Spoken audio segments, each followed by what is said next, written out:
Imagine being locked for 20 years. Inside a room no bigger than 2 meters by 2 meters. No windows, no light, no human contact. And now imagine that to escape, your only way out was to set your own house on fire. Sounds like the plot of a horror movie, right? But it's not. This is real. This happened.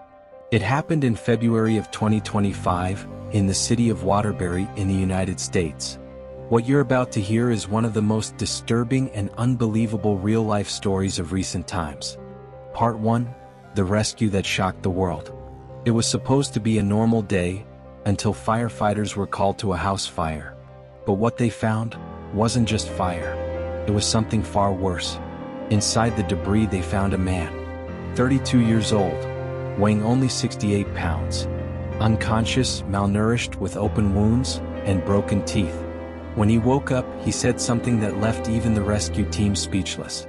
He had been trapped there for 20 years. In the fire?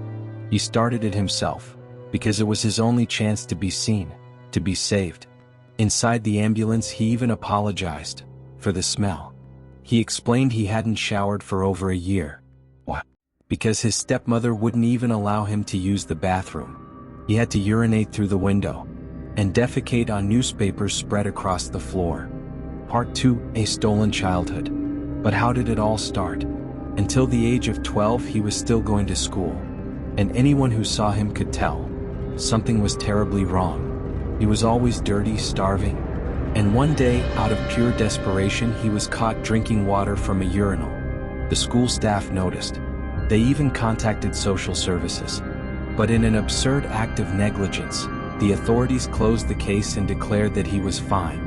Shortly after, his father withdrew him from school, claiming he would start homeschooling. But the truth? There was no homeschooling. What followed was the beginning of 20 years locked away. Part 3: 20 years in hell. Can you imagine spending 2 entire decades locked, isolated from the world, without seeing anyone? He lived in a tiny room. No bed, no light, no bathroom. Fed with scraps, old bread, and dirty water. He was forbidden to speak, forbidden to scream, forbidden to ask for help. And yet, despite all odds, he refused to give up. With an old dictionary and a few books he found around the house, he taught himself to read, to write, and even do math. His body withered, but his mind never surrendered. Part 4: The evil stepmother and the failure of justice. And where were the people responsible? His father passed away in 2024 without ever being punished. His stepmother, Kimberly Sullivan, is now facing charges of kidnapping, torture, severe abuse, and criminal negligence. But here's the most outrageous twist. She was arrested, but posted a $300,000 bail and is now a fugitive. She told the police she had no control over the situation, but the investigation proved that she was the one running the house. And the daily horror. Even more shocking, the couple's 2 daughters who lived in the same house were never charged with anything. Part 5: How the system completely failed.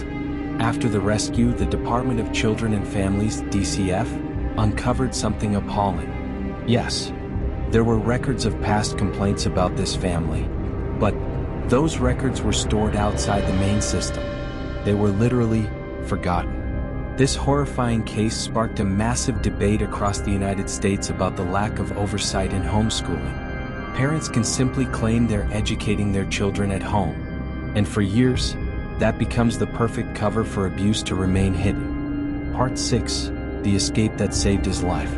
In 2025, with his father dead and his stepmother becoming even crueler, he realized he might never leave alive. That's when, in an act of pure desperation and bravery, he found an old lighter and set his own room on fire. The fire spread. Neighbors called the fire department. And for the first time in 2 decades, he was seen. He was saved. And today, he's free. Today he goes by the name S, a name he chose as a symbol of freedom and a new beginning. In his first public statement, he said, "I am much stronger and better than I was on that day. I am starting a new life." A GoFundMe campaign has raised over $270,000 to help him rebuild his life. He's recovering, both physically and mentally. But the question remains, how did nobody notice? How did neighbors, schools, and authorities fail for so long? This isn't just a story of horror. It's a story about the darkest side of humanity, about the catastrophic failures of the system, and above all, about someone who, against all odds, refused to give up. Now tell me, what do you think? How does someone survive something like this? Drop your thoughts in the comments. If this story shocked you, share it. Hit the like button, subscribe to the channel, and turn on notifications. Because here, you'll always find the stories that are so shocking that you wouldn't believe them if they weren't real. See you in the next video.